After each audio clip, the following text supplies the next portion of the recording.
ขั้วเด้อพี่น้องต้มขั้ว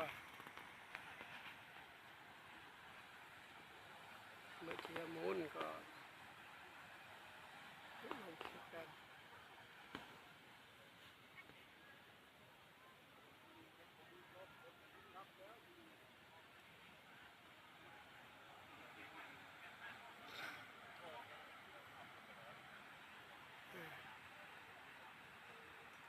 3 มือ4 มือต้มขั้ว